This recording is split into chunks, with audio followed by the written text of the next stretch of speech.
services funéraires devraient enregistrer un surcroît d'activité en 2020 avec la hausse de la mortalité liée au coronavirus, estimée autour de plus 3%. Une hausse, somme toute, contenue par les moindres effets de la grippe en début d'année. Pour autant, la croissance du chiffre d'affaires de la profession s'annonce décevante en 2020 selon l'étude Xerfi Precepta, car les restrictions liées aux obsèques en phase de confinement ont fait chuter les ventes d'articles liés aux souvenirs comme les fleurs ou les plaques.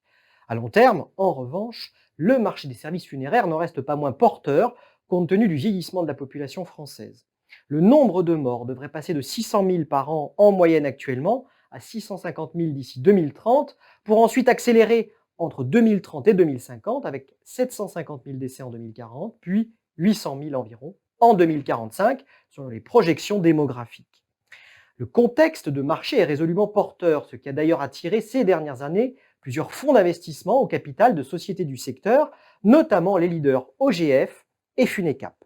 Des fonds qui cherchent à consolider le secteur via des stratégies de croissance externe très offensives. Les deux leaders, OGF et Funecap, détiennent désormais à eux deux plus de 30% de parts de marché.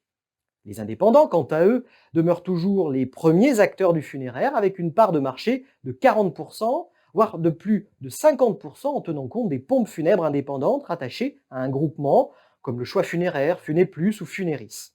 N'oublions pas aussi la présence de la maison des obsèques, unique acteur détenu par des mutuelles.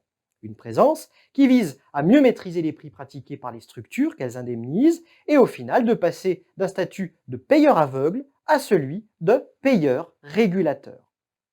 Pour autant, la consolidation des parts de marché des leaders ne se fera pas sans effort, d'autant que le marché se transforme sous l'effet de trois grands facteurs de mutation.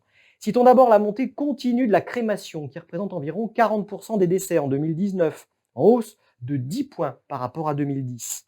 Un mode de funérailles qui génère moins de chiffre d'affaires et moins de marge. Deuxième bouleversement, la percée de l'assurance obsèque, qui permet de préfinancer ces funérailles.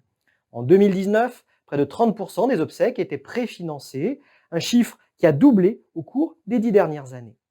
Pour les pompes funèbres, les contrats obsèques permettent certes de sécuriser du chiffre d'affaires en amont, mais le risque est grand qu'à terme, le marché funéraire soit régi par les banques et les assureurs.